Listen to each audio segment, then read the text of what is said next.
Welcome to Araku public voice. ఈ రోజు వార్త.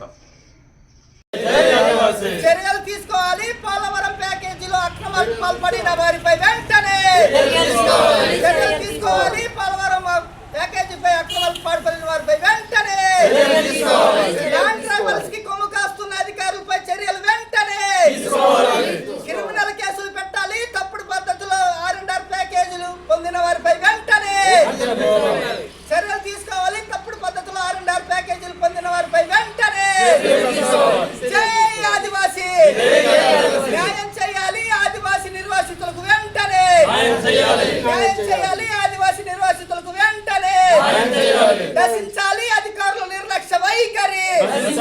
నశించాలి అధికారుల నిర్లక్ష్య వైఖరి. జై ఆదివాసీ. ఈరోజు దేవీపట్నం మండలం ఇందుకూరు గ్రామంలో ఆదివాసీ సంక్షేమ పరిషత్ బృందం మరి ఈ ప్రాంతాన్ని సందర్శించడం జరిగింది. అదేవిధంగా ఇక్కడ అక్రమ కట్టడాల గురించి మరియు పోలవరం ప్రాజెక్ట్ కింద నిర్వాసితులు అవుతున్నటువంటి వాళ్ళకి ఉన్నటువంటి సమస్యలు అడిగి తెలుసుకోవటం అనేది జరిగింది.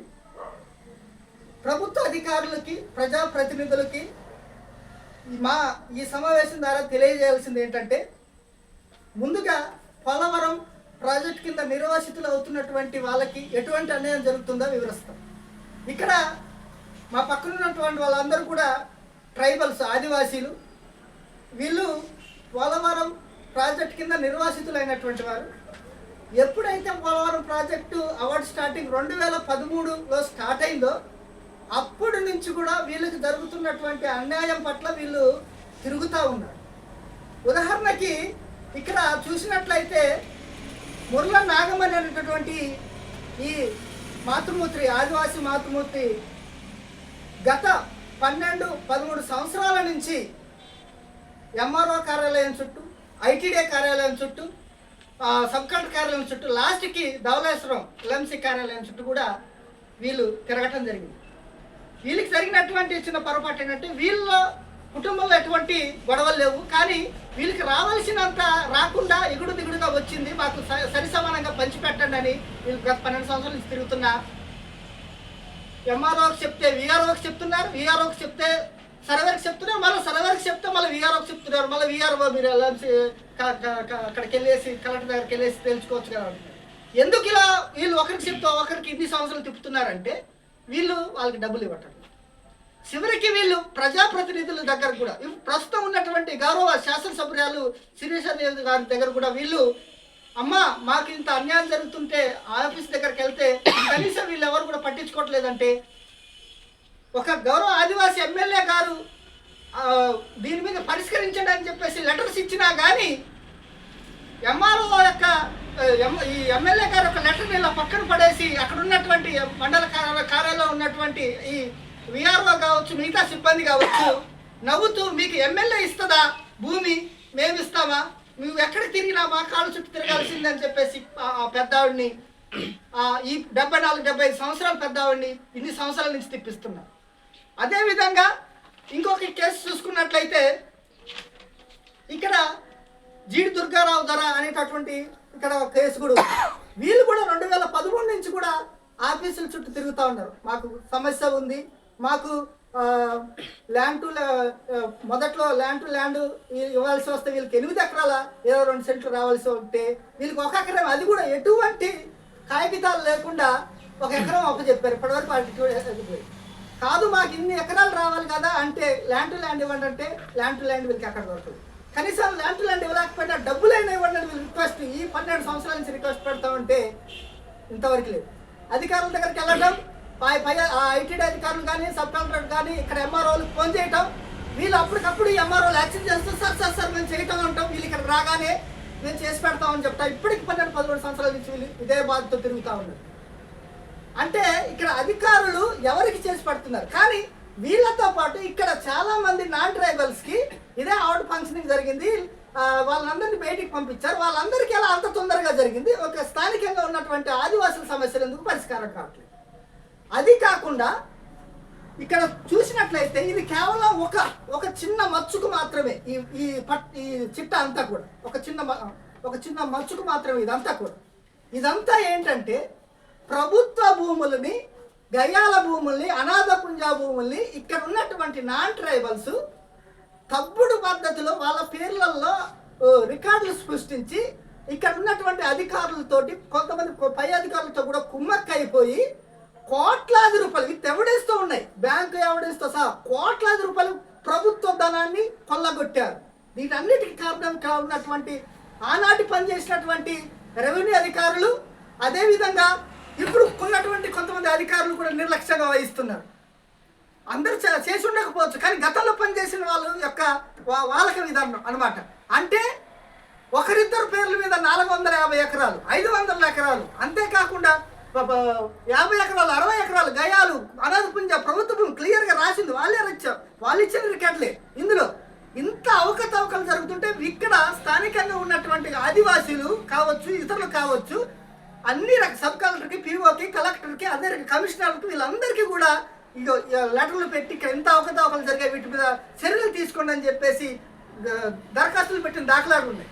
కానీ ఇప్పటి వరకు అంటే దాదాపు 12 సంవత్సరాల నుంచి కూడా వీటి మీద వాళ్ళకి డబ్బులు ఇచ్చేసిన తర్వాత ఇప్పటి వరకు వీళ్ళు ఒక్కరి మీద కూడా ఈ అధికారులు కానీ, ఈ సంబంధించిన డిపార్ట్మెంట్ వాళ్ళు కానీ, పై అధికారులు కానీ ఎవరు కూడా ఇంతవరకు చర్యలు తీసుకోలేదు.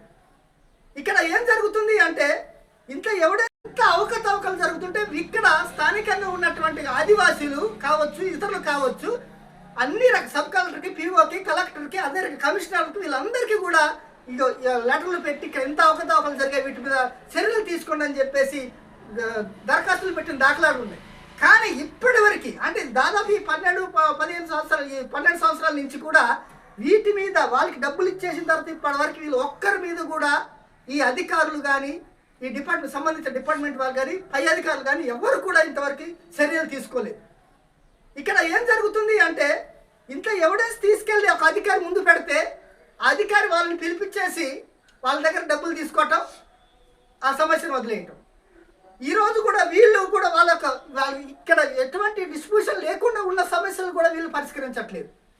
మాకు ల్యాండ్ టు ల్యాండ్ ఇస్తారా, లేదంటే డబ్బులు ఇస్తారా, ఏదో ఇచ్చినా పర్లేదు, మేము ఇప్పుడు ఉండటానికి ఇల్లు కూడా లేకుండా ఆ ఇంట్లో సర్దుకొని ఉంటున్నాం.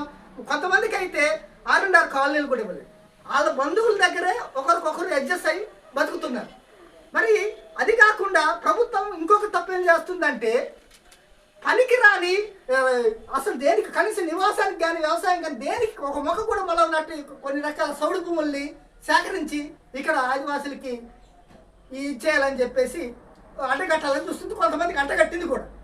ఇక్కడ మేము ప్రధానంగా డిమాండ్ చేసేటటువంటి అంశాలు ఏంటంటే ఇక్కడ ఉన్నటువంటి అధికారులు, ప్రజాప్రతినిధుల మాటలు లెక్కలేదు వీళ్ళకి.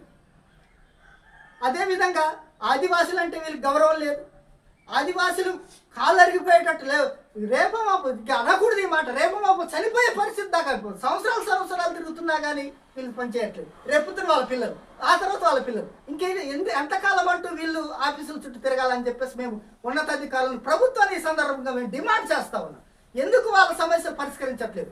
ఇక్కడ వేలాది ఎకరాల భూములు నాన్ ట్రైబల్స్ అక్రమంగా దోచుకుంటే ప్రభుత్వ ధనాన్ని దుర్వినియోగం చేస్తే దీనికి వత్తాసు పలికినటువంటి అధికారుల మీద మీరు ఎందుకు చర్యలు తీసుకోవట్లేదు? డబ్బులు కోట్లాది రూపాయలు కొలగొట్టిన నాన్ ట్రైబల్స్ మీద మీరు ఎందుకు క్రిమినల్ చర్యలు తీసుకోవట్లేదు అని చెప్పేసి ఈరోజు ఆదివాసీ సంక్షేమ పరిషత్ డిమాండ్ చేస్తుంది. మేము అల్టిమేటం జారీ చేస్తున్నాం ప్రభుత్వానికి.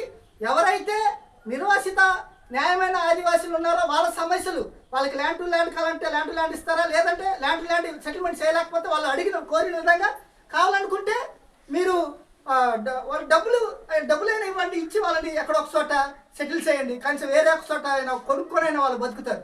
అంతేగాని ఎంఆర్ఓ దగ్గరికి వెళ్తే, సబ్ కలెక్టర్ దగ్గర వెళ్తే ఎంఆర్ఓ దగ్గర ఎంఆర్ఓ చెప్తే, వీఆర్ఓ చెప్తే, సర్వేర్ చెప్తే మళ్ళీ మీరు ఎక్కడికి వెళ్ళండి అని తలకు చెప్తే, తోక చెప్తే తలకు చెప్తూ వాళ్ళందరినీ ఇబ్బంది పెట్ట ఉంటాం కదా. అదేవిధంగా రెండోది, ఎవరైతే అక్రమ పద్ధతిలో ప్రభుత్వ గయ్యాలు, అనాథ పుంజ భూములు, ఇతర భూముల్ని వాళ్ళకి సంబంధం లేకపోయినా అక్రమంగా దోచుకొని ఇవి ఉన్నారో ఈ భూ కబ్జాదారులు, వాటికి వత్తాసు పలికినటువంటి భూబకాసుల అధికారులు, వీళ్ళందరి మీద కూడా క్రిమినల్ కేసులు పెట్టాలని చెప్పేసి మేము డిమాండ్ చేస్తా ఉన్నాం. దాంతోపాటుగా ఇక్కడ ఎంక్రోచ్మెంట్స్లో వెళ్తున్నటువంటి వాళ్ళు కూడా పోలవరం ప్యాకేజీలో కనిపిస్తున్నారు. ఇక్కడ ఎంక్రోచ్మెంట్ అని గుర్తిస్తూ అక్కడ పోలవరం ప్యాకేజీలో ఎట్లా వాళ్ళు పొందుతున్నారనేది ఇక్కడ ఒక ప్రశ్న. కాబట్టి మేము రెవెన్యూ అధికారులకు కావచ్చు, ప్రభుత్వానికి కావచ్చు, మేము తెలియజేసేది ఏంటంటే ఈ పోలవరం పరిహారం మీద కావచ్చు, R&R ప్యాకేజ్ వీటన్నిటి మీద భారీ ఎత్తున కుంభకోణం జరుగుతుంది. దీని మీద సిఐడి ఎంక్వైరీ ఇమ్మీడియట్లీగా పెట్టాలి. పెట్టి వెంటనే దీని మీద అన్నిటి మీద వీటికి అక్రమాలకు పాల్పడిన అధికారుల మీద, నాన్ ట్రైబల్స్ మీద చర్యలు తీసుకోవాలి. అదేవిధంగా బాధిత నిర్వాసిత ఆదివాసులకు తక్షణమే వాళ్ళ సమస్యలు పరిష్కరించాలని చెప్పేసి మేము డిమాండ్ చేస్తూ ఉన్నాం. లేని పక్షంలో దీని మీద ఉవ్వెత్తున మేము పోలవరం ప్రాజెక్టులోనే కూర్చొని అవసరమైతే మునిగి చచ్చిపోవడానికైనా సిద్ధంగా ఉన్నాం. అక్కడే కూర్చొని మేము మా ధర్నాన్ని కొనసాగిస్తామని చెప్పేసి మేము డిమాండ్ చేస్తున్నాం. మీరు సమస్య పరిష్కరిస్తారా లేదంటే మమ్మల్ని చచ్చిపోమంటారా మీరు చెప్పండి. ఎందుకంటే ఇలాగైనా చచ్చిపోవాల్సి వస్తుంది, అలాగైనా చనిపోవాల్సి వస్తుంది. మా ఆదివాసుల జీవితాంతం పుట్టిన కానించి చివరి దాకా వాళ్ళ బతుకులన్నీ సాగు బతుకులుగా మారి తప్ప ఈ అధికారులు ఏదో ఒక కొర్రి పెడుతూ. ఇంకొక విషయం, కొంతమంది ల్యాండ్స్లో టేకు మొక్కలు, ఇతర మొక్కలు ఉన్నాయంటే దానికి సంబంధించినటువంటి డిపార్ట్మెంట్ వారి నుంచి అనుమతి రావాలి. ఇదే నాన్ ట్రైబల్కి జరిగినటువంటి అవార్డులో పెద్ద పెద్ద మొక్కలు ఉన్నాయి, వాళ్ళకి ఎలా తొందరగా ఫారెస్ట్ డిపార్ట్మెంట్ వాళ్ళు పర్మిషన్ ఇచ్చారు. అదే ఆదివాసీ భూముల్లో ఉన్నటువంటి మొక్కలకి ఫారెస్ట్ డిపార్ట్మెంట్ వాళ్ళు ఎందుకు ఇవ్వట్లేదంటే కమిషన్లు అడుగుతున్నారు. కమిషన్లు ఇవ్వకపోతే వాళ్ళు పర్మిషన్ ఇవ్వట్లేదు. ఇది ఎక్కడ న్యాయం అండి? ఇంత దౌర్భాగ్యమైనటువంటి పరిస్థితి ఈ రాష్ట్రంలో ఎక్కడ లేదు. ఈ దేవీపట్నంలో ఈ దౌర్భాగ్య పరిస్థితులు నెలకొన్నాయి. ఒక పక్క ఆదివాసుల్ని దోచుకుంటున్నారు, మరొక ప్రభుత్వ భూముల్ని దోచుకుంటున్నారు. దీని అన్నిటికీ కూడా ఈ యొక్క ప్రభుత్వ అధికారులు, దాంతోపాటు వలస వచ్చినటువంటి నాన్ ట్రైబల్స్ వీళ్ళు అందరు కలిసి కూడా ప్రభుత్వ ధనాన్ని దుర్వినియోగం చేయటమే కాకుండా ప్రభుత్వాన్ని కూలీ చేస్తున్నారు, ఆదివాసుల్ని వినాశనానికి గురి చేస్తున్నారు అని చెప్పేసి మేము ఇది తెలియజేస్తున్నాం. కాబట్టి వీటన్నిటిపై చర్య తీసుకోవాలని చెప్పేసి ఆదివాసీ సంక్షేమ పరిస్థితి సందర్భంగా డిమాండ్ చేస్తా ఉంది. జై ఆదివాసీ, జై ఆదివాసీ.